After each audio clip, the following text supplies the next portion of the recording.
All right. Hello, everyone. Welcome to It's Sybil, and I am just being Sybil. On this day, I've got some great people here to join me. And as always on this day, our young social justice activist, Coy Malone, ever at the ready, hot off the presses, covering the story about what's going on in Memphis, and as well as the rest of her life, Doc. She's a Jamaican of the group. She got a gazillion jobs, and she's doing a lot. As you might expect from the young millennials. Also joining us is producer Ahmed Gordon. Ahmed, how you doing? I'm doing good. I'm feeling great tonight. Okay, excellent. Glad to have you back and joining us. And also joining us after a long, and I did not fire him, for the record. Don't believe anything he might say. He's never fired it from my life. That is Dr. Freddie Haynes, Dr. Frederick D. Haynes of Friendship West Church. Hey, Doc, how are you? Hey, Steve, I'm grateful to have been, I guess, taken off probation, rehired to come back on the show of my shero, who is the banner of Ida B. Wells. Ida B. Wells lives through the great work of Sybil Wilkes. Oh, you are so kind to me, Doc. And for you, those of you who don't know, Coy and Ned, I don't know if you know this, but Dr. Haynes was kind enough to have asked me to join him on a radio show that he had in Dallas. It was called FHU, Freddie Haynes Unscripted. And we used to have a segment called What the FHU? And people were always like, what does that mean?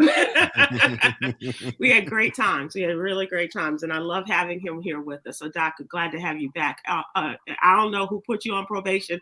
We need to talk to Yolanda Starks White or somebody, but it was not me. Okay, thank you. Getting down and to man, the nitty-gritty. let me just say, Sybil rescued the radio show, okay?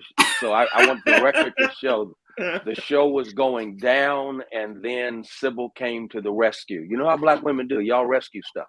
Well, It was so much fun. I miss those days, Doc. And I will tell you that was reminded of the good times we had. Unfortunately, there was a memorial service that Doc presided over from one of our former producers. And Tony B passed away, what was it, about a month or so ago, Doc? And the service was held at Friendship West. And it was so great to see people from the business because, you know, man, we've been apart from each other for so long. Right. And then to hear Doc talk about Tony and, you know, and just brought back a flood of great memories of us being on the radio together here in Dallas. So it was a really good time and brought together some really good people on that show. So I thank you very much for that. Coy, how are you? Doing pretty great on this happy Monday. Okay. Considering the circumstances of what we see going on in Memphis as well as Atlanta. Right. Have you been out and about? I have, but I've been avoiding the areas where there's a lot of protests and what have you going on, just because you just don't know which way it's going to go on any given day at any given time. So let's talk about that. Let's talk about the What You Need to Know newsletter. This is our Monday through Friday newsletter, and it is absolutely free. We cover politics, we cover health, especially keeping up with the coronavirus because it's still out there. And Coy is our social justice activist. We also have LGBTQ plus issues and mental health and wellness issues from our youngins here. And also we have a little known Black history facts, and we'll talk about one of those coming up as a result of some sports happenstances. And also the HBCU corner, and talk about that too, because that's something that took place in my granddad's school at Lincoln University, the real Lincoln in Jefferson City, Missouri, by the way. And also it's Ministry Monday. But let's start with you, Coy.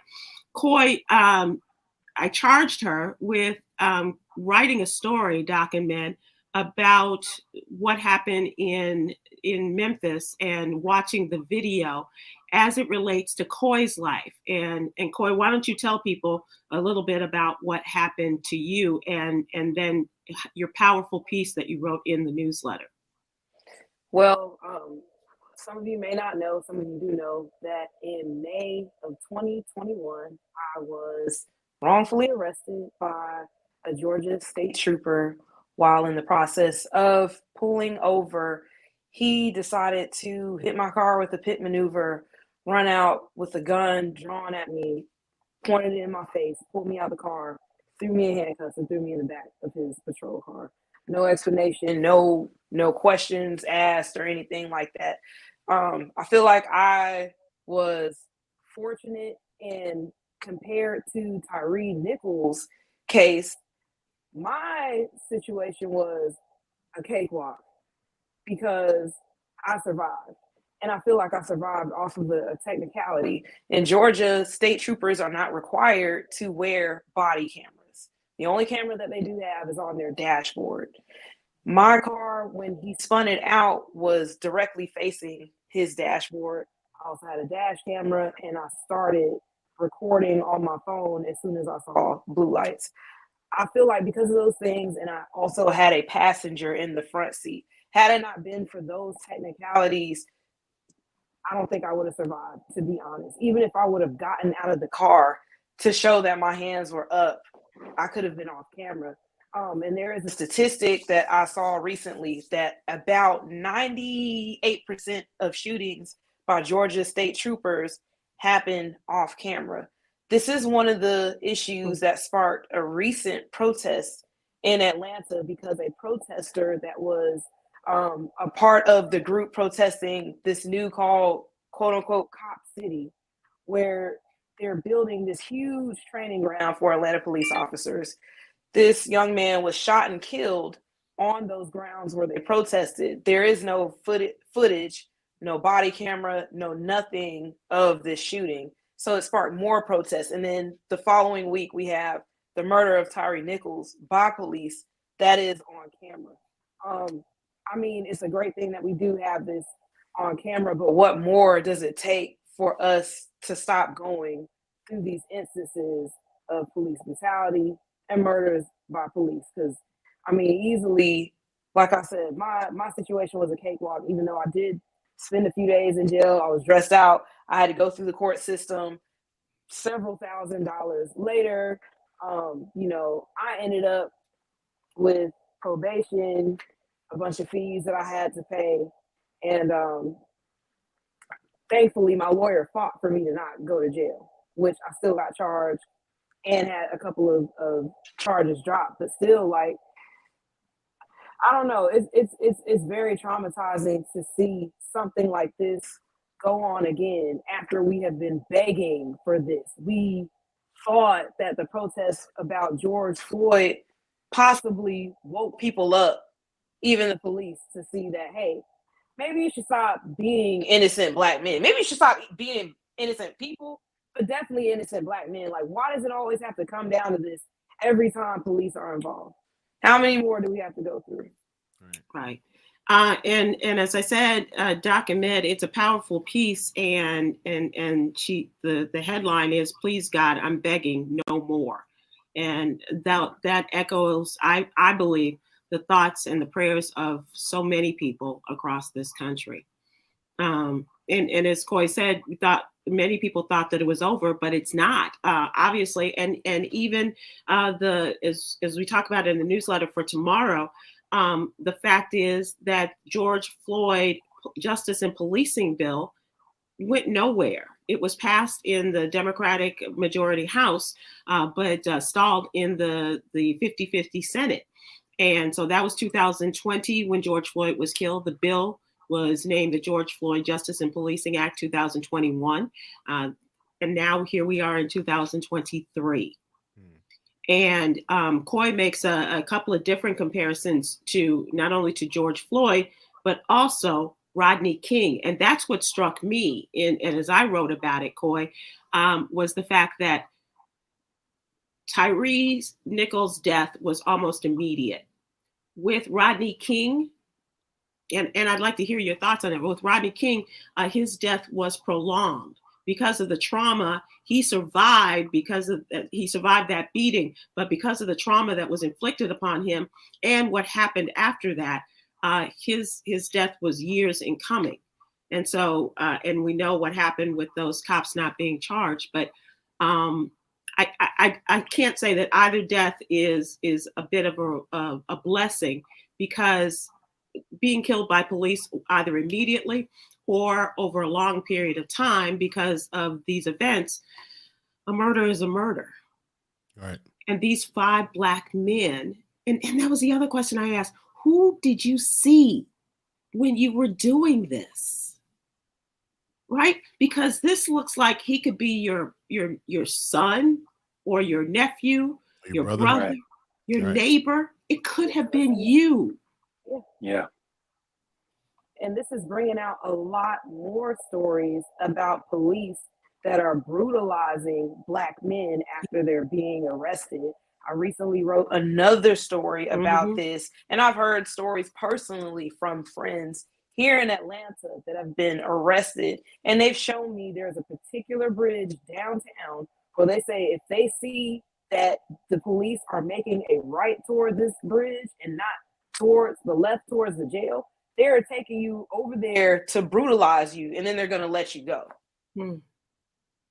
And tell me this, gentlemen, because J. Anthony Brown told me, he said that he is more afraid of being pulled over by Black cops than he is anybody else. I for me, it doesn't matter. It's gonna sound crazy, but I don't really fear cops. So what goes through your mind, Mid, when you see the lights or you see a cop around and might just not get even home. pulling you? Just get this over with. For me as being a father, and I have a young son, he's been in the car a few times that I've been pulled over for speeding or so. and the thing with me is, I'm not saying that this is gonna help or it'll work every single time, but I know in my head that as a citizen, my job when it comes to being pulled over by the police is to make sure they feel as comfortable as possible. As crazy as that sounds, as a citizen, it's my job to keep them at ease as much as I possibly can. And so when I get pulled over, I automatically roll down all my windows and turn on the lights. So by the time they come up to me, they've already looked through my car. I ain't got nothing to hide, man. Let's go ahead and give me my ticket and let's keep this thing moving. So be polite. Don't ask no questions. Answer the questions.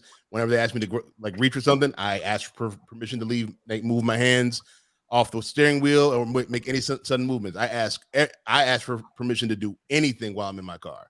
So I really don't have a fear. I just know, let me just make this guy feel as comfortable as possible so we can get out of here and be done with it. For my son, it's just teaching him because, as these kids are growing up, right? It's like they may not have that, capacity to be patient, to do all these things. And hopefully him seeing me do what I've done, will give him an idea of how to survive. How old is your son? He's 7. And have you all had the talk? We haven't had the talk per se, but he's very observant of how I react to things. And so in those, and he likes the police, to be honest with you. He loves everything that, when it comes to the roads, and he'll tell my wife, "Oh, Dad got pulled over today." Thanks, son. Appreciate that. But the whole experience. So he knows, I roll down the windows and he just sits there, be quiet.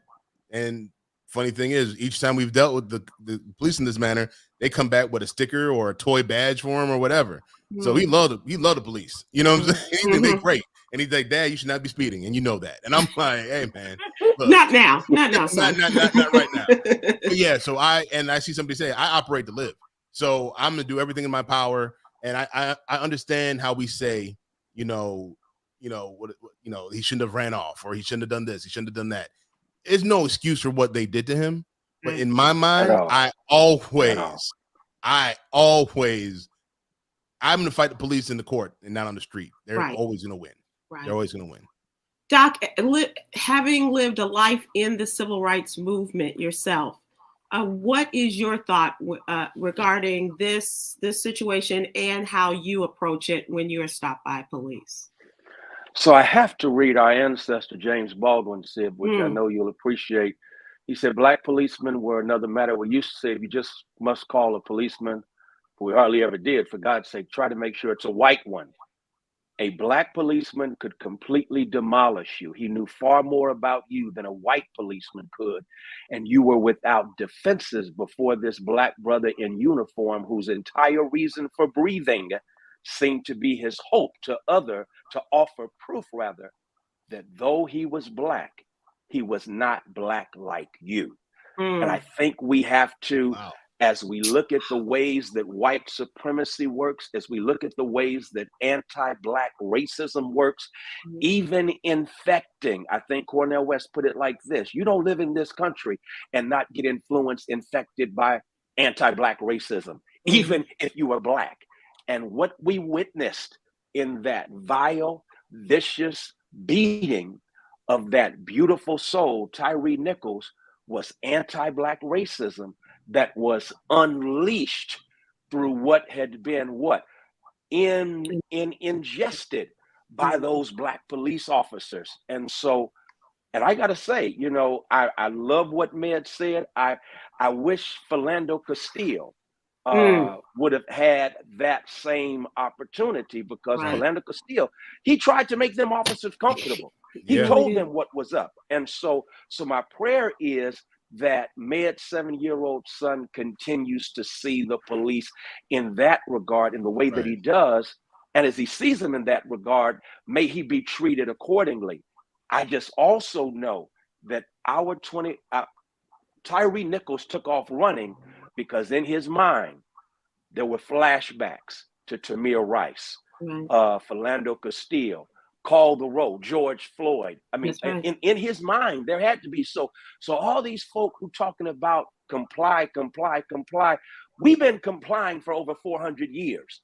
And in the midst of our compliance during these 400 years, we have a roll call of those who did not make it, who tried to comply. And so I see so much in this that I think we have to wrestle with in terms of what? Anti-black racism, because I don't want to hear anything about this was black on black crime. No, it's a policing system that infects how any police officer who goes through their process of training has basically been trained to see people in a certain light. I think, who is it? Khalil Gibran Muhammad, who talks about in the condemnation of blackness, the criminalization of black skin. And if you don't like Khalil Gibran Muhammad, let's go with Ice Cube. My sin is my skin. And so the bottom line is, it's like we cannot win, because in this country, there was a criminalization of the black body, that no matter what color you are, once you wear power, the power of a police officer, you have also been infected and influenced by white supremacy and anti-black racism. I think all of those are going in our heads as we deal with, the complexities of what went down in Memphis, but also of the fact that it's a horrific tragedy. As I'm listening to Coy, my heart just broke, because what happened to Coy and what she sees now, whenever this happens, it changes everything. Infinitum. Come on, man. And so it's like, it's almost like my girl Valerie Bridgman, who talks about trauma, and the fact that powerful study out of Harvard, where they talked about every time black people witness the murder of a black person at the hands of a cop, it's triggering. And that triggering, Valerie Bridgman says, is like a bruise on you that's physiological, psychological, emotional, that's rubbed up against, and afresh, it hurts. And so I'm just concerned, are we going to be able to maintain our sanity in the midst of this craziness? Because this is sick. And that called to question for people who, for wanting to have knowledge and to have experienced this. And Charlotte Bowen Bellamy is in your amen corner there, Doc, saying yes, and Dr. George Wallace watching too. But that also brings to mind the people who said, I just can't. I can't watch it.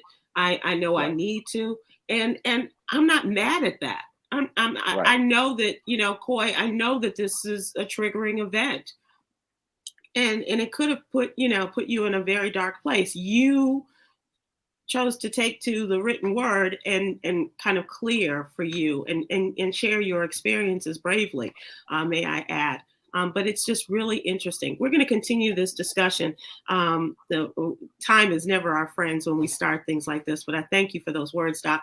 And as we move from the What You Need to Know newsletter, I should tell you, the newsletter is free. Please go to SybilWilkes.com to sign up, and it'll be in your email box every Monday through Friday.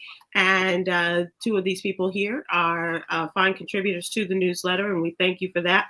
And let's move to what's really going on. And that's usually a question of the day, but I did ask Doc to share with us those words that he gave to his congregation on Sunday in the wake of the murder, as well as the video that was released on Friday. Doc, how do you bring your head to this and in the scholarly way that you do, but also speaking the language of all of us everyday folks, to share the good word and to leave people with the good word? Yeah, thank you so much for that, Sib. So yesterday, basically, I talked about the gospel and Tyree, how negatives produce the big picture. Mm. And to be honest, I borrowed that from Champagne Poppy Drake. Drake says, I've learned working with negatives makes for a better picture. And it's a powerful metaphor from photography, which in photography, you take a negative in a dark room, and that's how you produce the big picture. And so I think that's the hope I was trying to give us, that out of this negative, this nightmare, there is also a dark place we find ourselves in. That's the trauma. That's the triggering that we are experiencing. But somehow, some way, there's something about our DNA.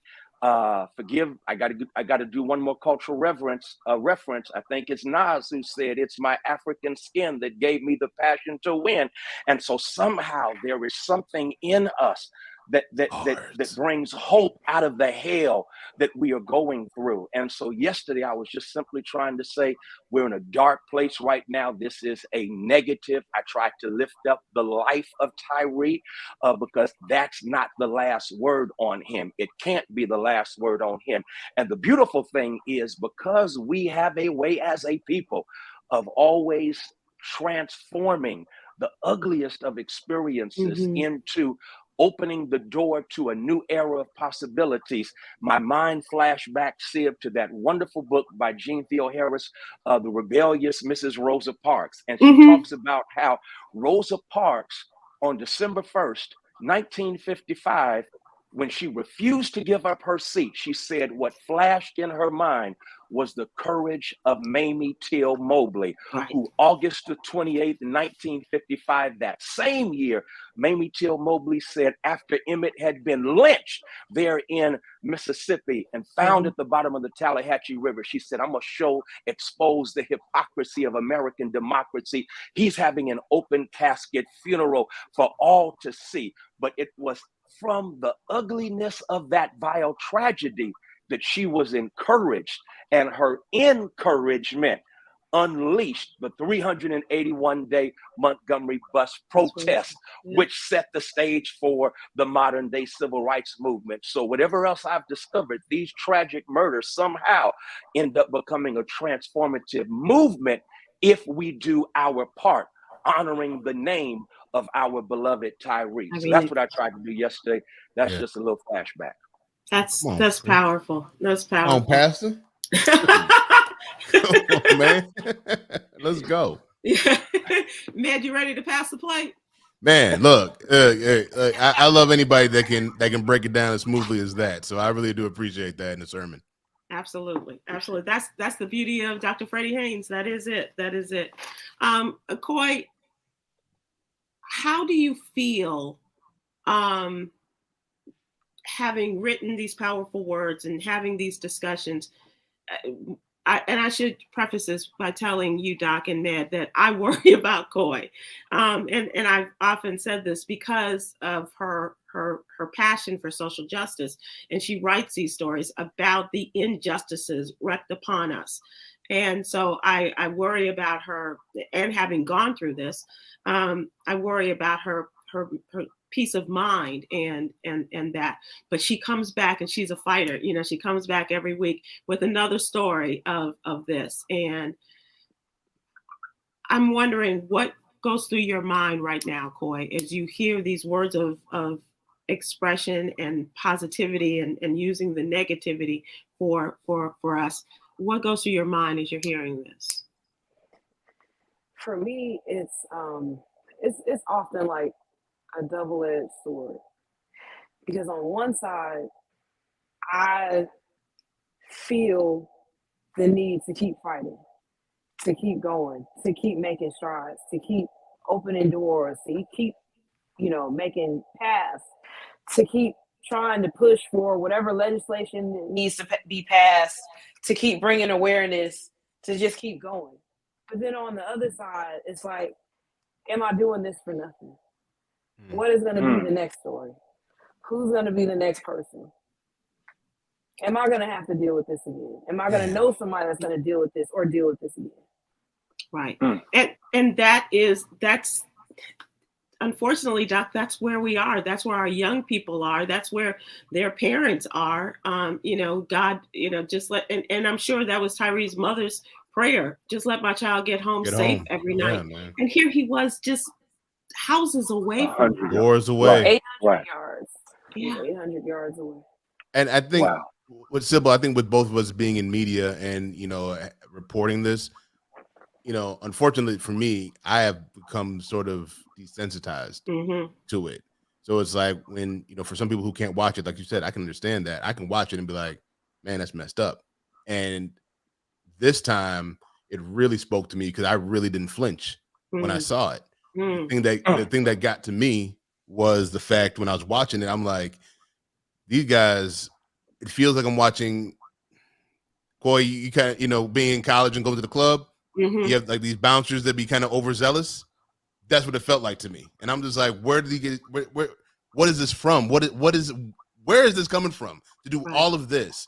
Cause I've seen cops who have to chase after somebody, give them the business a little bit. But what I saw on that video was something completely different. Right. I know there's been rumors out there and things of that nature, and the family said it's not true, but it completely felt like this was something personal. Right. Like this had nothing even to do with policing. Like these guys were on a vendetta for this man. And that's what it felt like to me too. And I know that they've said this over and over again, right, Doc? Right, Med? But yeah, it felt personal. It felt personal. And it felt like policing went out the door. And the way they were talking and the way they were blocking the camera, not knowing that there was a camera watching them from above, I'm like, what are y'all, like, this is nuts. You're absolutely crazy what you're trying to do right now. And how far they were trying to take it. It became beyond police to me. And I was watching this and like, something is up with this. This is absolutely crazy. Yeah. I don't want us to forget, though, the historical piece in this, in that during enslavement, the worst beatings administered were by the assigned Black officers who were out to prove to the overseer that I'm not one of them. And so I think that I don't think we can disconnect history from our current reality. Right. And the fact of the matter is that even when we were captured in Africa, we were captured, don't forget, at first by other Africans who were dressed like, watch this, in the powerful movie Roots, or the series Roots. Kunta Kinte is going through a rites of passage ceremony, kidnapped by Africans dressed in European clothing, who then take him, and so it's unfortunate that behind all of this, you see this anti-Black faction, and somehow there's something, a body language expert, Linda Clements, put it like this. She said when she looked at the video, she said there was a point and there was a point where you could see a disconnecting that took place between who they are and whose they were, and they lost all sense of what it meant to be human. Right. Completely. I think all of that is going on. For sure. And Pastor, the thing about it is, another layer to this is the fact that they were part of a unit. called the It's Scorpion Scorpion. Unit. And the fact that this is from the chief, who is a black woman, right, who oversaw all of this, yeah, who oversaw complaints about the Scorpion Unit, who worked in Atlanta and had a unit called the Red Dog Unit that was doing similar things here in Atlanta, all by a black woman over in a predominantly black city. So what do you all think will happen to her? She's gonna get fired. Oh, she's gone. There's no way she's gonna survive this. Absolutely, she's gone because I've been seeing on CNN. I think her name is Sergeant.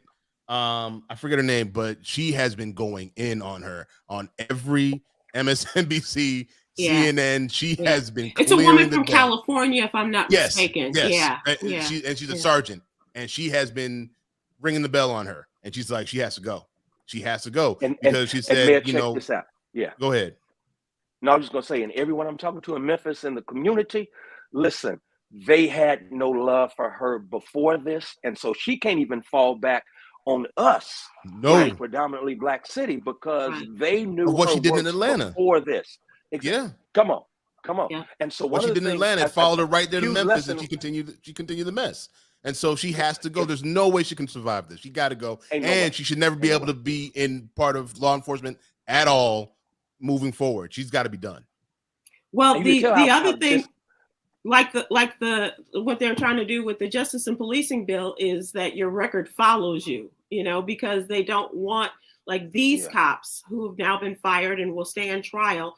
Will this go on? Will they be able to find this when they go to look for another job in suburban Memphis, in Mississippi, that kind of thing? And that's what the Justice and Policing Act has sought to eliminate, to keep that that cloak of secrecy around them. H2O ICE said the sister's name is Cheryl Dorsey. Yep, that's it. Yep. Sergeant Cheryl Dorsey, absolutely.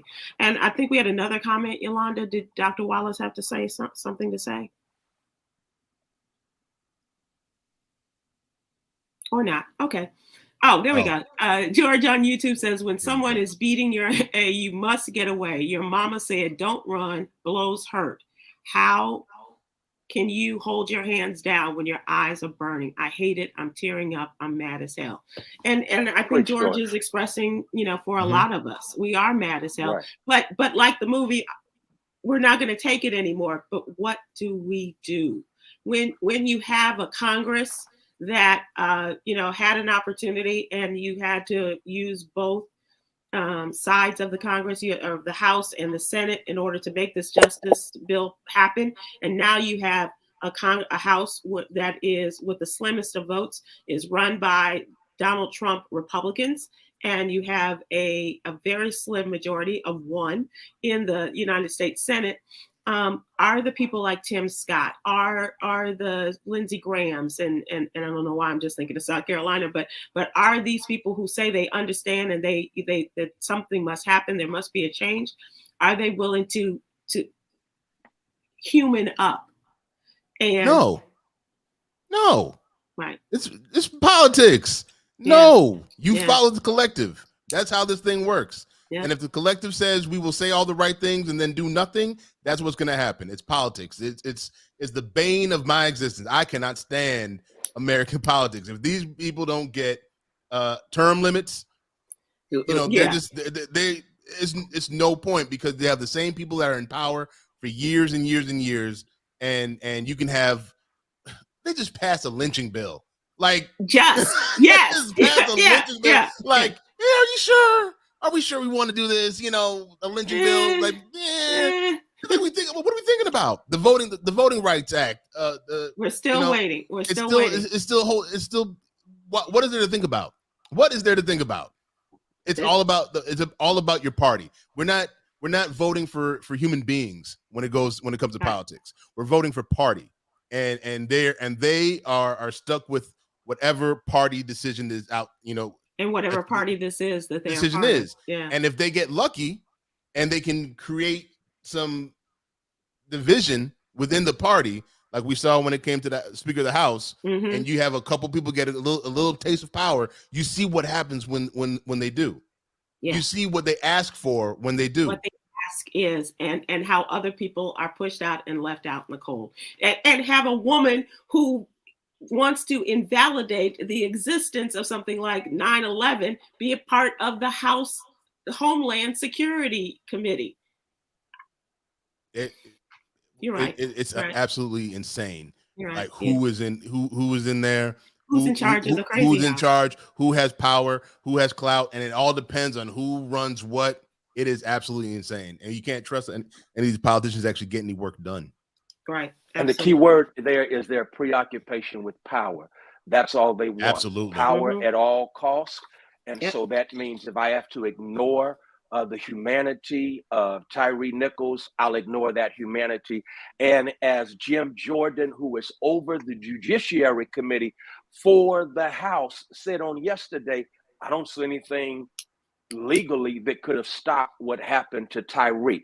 He plans on doing nothing because, again, it's all about holding power. And part of holding power is recognizing that the Trumpism that was unleashed basically says there's no humanity in Black people that we really have to be responsive to. And so I think when you ask that question, on the one hand, okay, so what can be done? On the other hand, I think it's real important that we come to grips with asking the question, okay, can this really be reformed? Okay, we'll come back. We'll come back to that question. Let's move on to trending news, and we will move on to that question. Let's talk about that. Is there such a thing as reform in this day and age, Dr. Freddie Haynes? Again, I don't see how it's possible to reform what we have witnessed through the decades, especially when you think about the fact that, let's be real, policing was born in its DNA. It was birthed in the slave patrols. Right. And so in the DNA of policing is the controlling of Black people, not seeing us as human. And the DNA has not changed in policing. And so I don't see how you reform something that was deformed in its birth. Right. Doc, we have a question for you. Regina Glover, our friend on Facebook, says, well, the police chief didn't tell those officers to brutalize the Tyree Nichols. So why should she lose her job? I don't understand that move. Hold the people accountable that committed the offense. But the fish rots from the head. Come on, fish rots from the head. She got to go. No, absolutely not. No. She is in charge. And then she tries to say that she didn't have enough sergeants to keep them in check. That's a specialized unit that she created in Memphis to protect the community, and all they were doing was terrorizing the community, and she did nothing about it. People had come to her complaining about that unit for months, and specifically some of those that were a part of the beating. She got to go. I don't care if she's a Black woman. She got to go. Yeah, and I want to stand up for my sisters, but it's like she got to go. She got to go. She makes it real tough. Can't let that one slide. No. Were you all familiar with her and what happened when she was in the Atlanta area, Coy or Med? No, actually, I was not. I heard something. I didn't know. I don't know if it was under her watch. I know I heard about the Red Dogs, but I really didn't go into it too deep. In Chicago, when I was living in Chicago, they had a special unit there. Oh my God, John Birch. And that was an interesting situation. Because I remember I was just starting radio. It was 2006 when it happened, and I remember meeting one of the police officers that was in that unit, and what he was telling me, and I didn't know anything about it. And then all of a sudden, the next day, it blew up. But what he was saying is that, look, we had to take some liberties when it comes to trying to get these guns off the street. Right. And then for me, I was in a conundrum in my mind, in my thought process, because after that unit went away, violence increased like tenfold right afterwards. And it's like, we actually had to have a conversation like, wait a minute. Maybe. And that's no justification. Yeah, well, maybe it was justified for them to do what they were doing. And so it's a very slippery slope that you play with when it comes to those special units that these police create. Yeah. All right. I heard about those, but never, I was too young to have any encounters with the Red Dog unit, but I learned a lot about them when I went to Jackson State, believe it or not. There's an organization that has the same name because it does come from Atlanta, for people that graduated high school in Atlanta that are in bands. in HBCUs outside of Georgia. It's called Red Dog, named after that. And I learned about the history of the Red Dogs, how they were terrorizing Atlanta neighborhoods and everything. But thank God I never saw any of that in person. But there's several documentaries and what have you on YouTube that just go into detail about who they are or who they were, what they did. Wow. Awesome.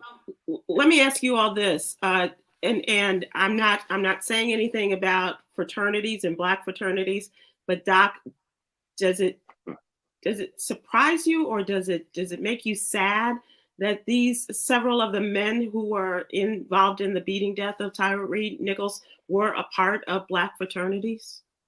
I mean, it's heartbreaking. And I'm a member of the Divine Nine. And so even though it was not my fraternity, my heart broke because the Divine Nine has been associated with Black excellence. Yes. And instead we see here something Black terror.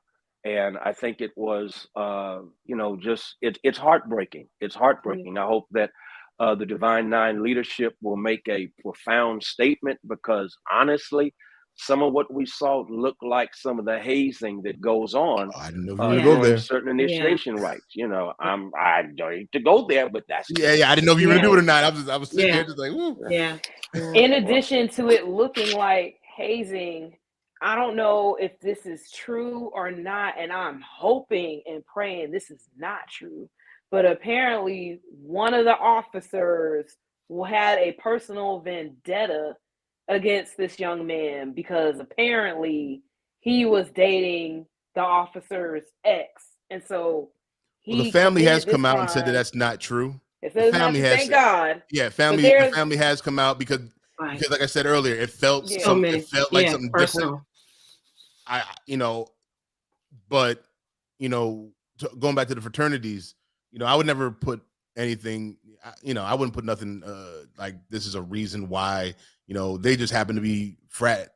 Part of the Divine Nine, and they did something heinous.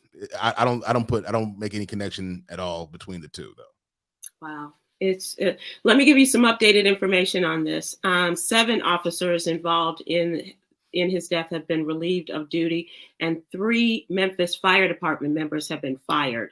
So that's 2 additional Memphis police officers, including the white officer seen encountering Tyre Nichols during the traffic stop, relieved of duty, and 3 Memphis Fire Department personnel were fired as the investigation continues. And this is from the investigators today. Officer Preston Hemphill and an unidentified officer were relieved of their duty a day after the incident, according to the police department. And the Memphis Fire Department also announced today that it has fired 2 EMTs and the lieutenant who responded to the scene for failing to properly assess Tyre Nichols as he lay beaten on the ground.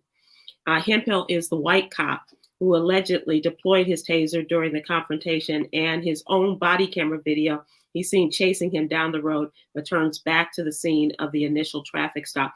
And he is the one that released his body camera video, was the original. And the unidentified 7th officer have not been fired or charged, according to the police department, but they have been relieved of duty. So they have jobs, but they are not on the job right now. And this, as a fireman's daughter, this just breaks my heart that these people came to the scene and did absolutely nothing. Did nothing for what seemed like hours. Just seeing this, they did nothing. And the fact that when you saw the different angles and everything like that, these guys purposely covered their cameras. Yep. And then acted like he was resisting arrest when he was already handcuffed. There wasn't anything he could do. They were acting. If that other camera was they didn't know was up there. Yeah, the corner. Perfect angle. They did not know they were being filmed. They thought they were blocking it. Free. And they would have gotten away with this because they would have said that they were trying to attack him or whatever they were thinking of. And it's a shame, man. Right. And man, they were not only covering the camera, but they were creating a narrative, creating a lying, creating a whole scene, a lie. Exactly. Concocting a lie. And I think we need to know police officers lie. America needs to hear that, okay? Police officers lie. And so it's almost as if, okay, what Richard Pryor, you're going to believe me or your lying eyes. They're going to create a lie to justify whatever they do. And I think it's very important to know that's a part of a culture that has been created. Because they knew they knew they would be protected. They would have been protected if that other camera did not catch them. If that public camera, which people all say, I feel like I'm being, infringed upon, and Big Brother and all that. No, put your cameras everywhere. Infringe, please. In this case, could be the thing that tips this case over for the good for Tyre Nichols' family. Absolutely. They're going to jail. They're not going to have an opportunity to go. These 5 men are going to jail. I don't think it's my grandmama used to say, put them under. They're going to go under the jail. And I mean, it's sad because again, this created a whole different kind of narrative for us, because what we're seeing is 5 black officers. Of course, we're looking at, okay, they're black officers. When the white officers do this, everything takes first of all, it takes so long for them. It takes forever for anything to happen. But of course, when the 5 black officers do this, they're terminated and charged and arrested immediately. Then you think about the black officer in Minnesota who was charged and thrown under the jail for shooting the gun at the white lady. You know what I'm saying? So we run through those things in our head of trying to say, wait a minute, this ain't right, but they got to go. You know what I'm saying? So now we're battling that fight of they're wrong, they're police, but they're 5 black men. You know what I'm saying? So that still bothers me a little bit. At the end of the day, they're 5 black men, which messes with me a little bit. I don't. It's like it just still doesn't feel right to me. Right. Yolanda, we had CM Williams up there. Can we have that again? He on Facebook says, and the media needs to trot out those white officers who were there as cheerleaders, the same as they did those black officers. Every name, every face needs to be identified. Yeah. On repeat. Exactly. Yeah. And on a loop, just like we do with our news cycles and everything else. I've only seen the 5 black officers. That's it. Right. I don't even know what Hemphill looked like. And that's the thing that I wonder, because watching all of the videos from all the angles and what have you, there were, with the initial traffic stop, there were white officers that were present. There were white and they said the voice. They could assault. hear the voice of a white cop, Mm-hmm. and Coy. And so we know that they were there. We could see them on camera, but we have not seen that, and we need to. Hemphill, I thought it was when I first saw the name, until they indicated that he was a white cop, I thought it was another black cop. Me too. Because I know the Hemphills. Yeah, I thought it was the brother as well. So I mean, personally, I feel like he's gonna get, if he wasn't in that the second scene, basically the second scenario where they were all, where they were wailing on my man, they're not. Everything's gonna be around what happened when they assaulted him, right? For from the fire, the paramedics. Everything that happened right around there, that's where they're focused. That's what they're focusing on. They're not focusing on that first stop. They're focusing on the second one. And him running away. Which they should focus on the first stop, because how in the heck can you turn over on your stomach with police boots at every angle? You're already, down. They're trying to and throwing all the different instructions at you, and you don't know whether to, piss or go blind. It's just like, I think the number was 81 commands they gave him. 81, and they were all impossible to follow at the same time. They were impossible. 80. And the way they were saying it, I was like, I have never heard police talk like this in my life. I was like, what are they? What? Oh, I'm gonna break your. I'm like, what? I'm like, you're on camera, right? Right. Like, what are you doing? You're threatening the man. And that's how comfortable they felt in that position as a part of this group. Scorpion unit. Yep. Doc, the president of the Memphis NAACP says that the charges could be adjusted. And they say tweaked. based on evidence and what's likely to secure convictions. Van Turner Jr., president of Memphis NAACP branch, said that he sees he hears there's talk about a possible defense. The officers could argue based on some of what they've been charged with, second-degree murder and kidnapping, and how they could possibly be acquitted. So the question is, are there different charges that are more appropriate? He says the investigation is still very much fluid, and depending on further evidence that surfaces, and as we've indicated, there is more stuff that's coming out and more decisions that are being made with the addition of these 2 policemen and the fire department employees. It could be totally appropriate to tweak the charges against these men, potentially upgrading them to felony first-degree murder. The only way that would work is if we actually do find out that there was a connection between the police and Mr. Nichols.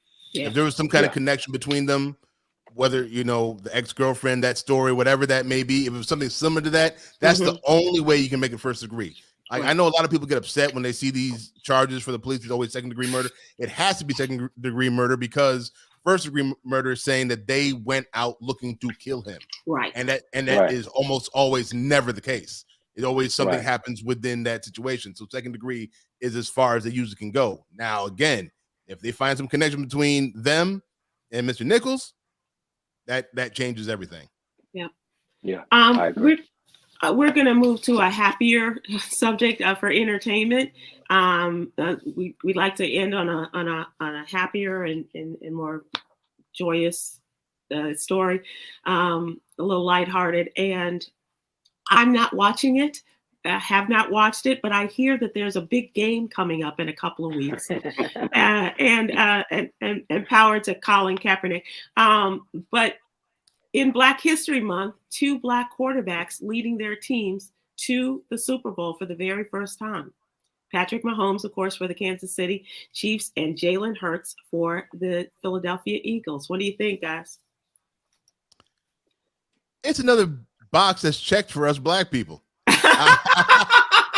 I love it. Because here's the thing. When I see SportsCenter or ESPN or any of these sports networks post that fact, woo! It's a different day, isn't it? The comments, the folks be mad. Why are you race baiting? Why are you so mad? I'm like, look, folks, the more, first of all, anytime we have to check off first Black anything in 2023, that should be, a flag for you guys. You know what I'm saying? So it's just another checkbox for me that, we have another thing that we've knocked off, and it won't be a first the next time it happens, because it's going to happen a whole lot more because, if people haven't noticed, the quarterback position has gotten blacker and blacker over the years. And so we're going to be seeing more of these situations happen in the future, I believe. I also love the story of Jalen Hurts. If you look back, talk about that, Ned. Jalen Hurts is a young man who nobody believed in. Right. Not even the Eagles gave up on him. They did not believe in him. If you go back to college and even the story goes back to high school, you go back to college, he was the starting quarterback for Alabama as a freshman. And when he got to the national championship, he wasn't playing so well. He got benched. And though they were undefeated under his leadership. They benched him. They benched him, and Tua came in off the bench and won the national championship for them. He then comes back to Alabama to back Tua up. Most people would have left. Yeah, I was like, I'm out of here. He stayed, and he finished out his year, transferred after that, went to Oklahoma, was a Heisman finalist, got drafted in the second round after that, and most people did not believe he was a good quarterback, especially for the NFL. They said he's not a good thrower. He should become a wide receiver. That's what they're saying in Chicago about Justin, too. 2 years later, he's heading to the Super Bowl. It is and Ned, and an all MVP of the candidate attention. too. I'm sorry, go ahead. And an MVP candidate too. He's been amazing. That's right. And all of the attention has been put on is it Purdy? Brock Purdy. Brock Purdy. Mr. Irrelevant. He's the very last person taken in the draft. And now, he's because of the 2 quarterbacks in front of him, he took them to the championship. Great story. But it's a good story. But this is the story. Jalen Hurts is the story. And what's the Jackson State? No Jackson State story here. But this is a great fact for everybody to know as well. Jalen Hurts' agent is a Black woman, and her name is Nicole Lynn. Come on. Nicole Lynn. Listen, Yes, his whole yes, staff ma'am. is female. Yes, it is. Black woman staff. Yep. Okay, which leads me to say this, because we can't talk about the two brothers playing quarterback without talking about the fact at halftime there's a sister named Riri.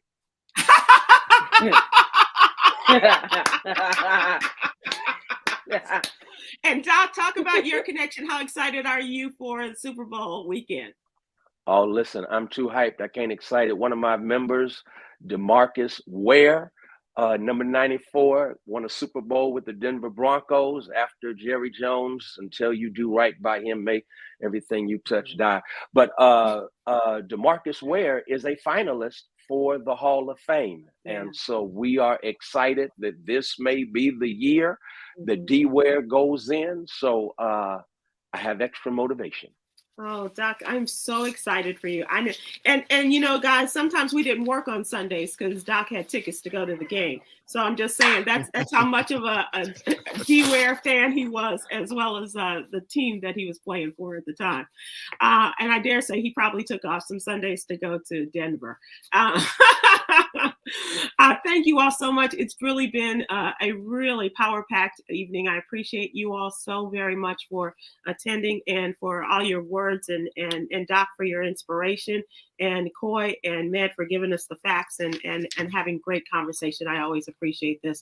I do want to mention the fact and ask everybody to join me and my friends at the American Heart Association as we kick off Black History and American Heart Month. And encourage you to be a part of, with me and others, to be a part of the Be the Beat campaign. This is to inspire people, encourage people to become CPR certified. One person in each household or business becomes CPR qualified, certified, in order to help save lives. You too can save lives. And I will also be with them on Thursday at the Impact with Heart Black History Month event. It's a celebration at the Long Gallery I'll be in Harlem on Thursday. So we will see everybody from New York and appreciate it. That's why you were taking that CPR class. That was it. I was like, we're in the middle of a CPR class. I'm like, what, y'all going to the beach? What's going on? I'm like, that's so random. I've been calling y'all in the middle of a class. Wanda Ward and I were doing our compressions and everything else. And so we're now CPR certified, but that's hard work. But please, please, please. And especially when it comes to Black folks, we need to be there to help people. Real. Absolutely. Yeah. Absolutely. All right, everybody. Thanks so much. We'll see you again soon. Thanks, Doc. Thanks, Coy. Thanks, men. Take care, everyone. Aloha.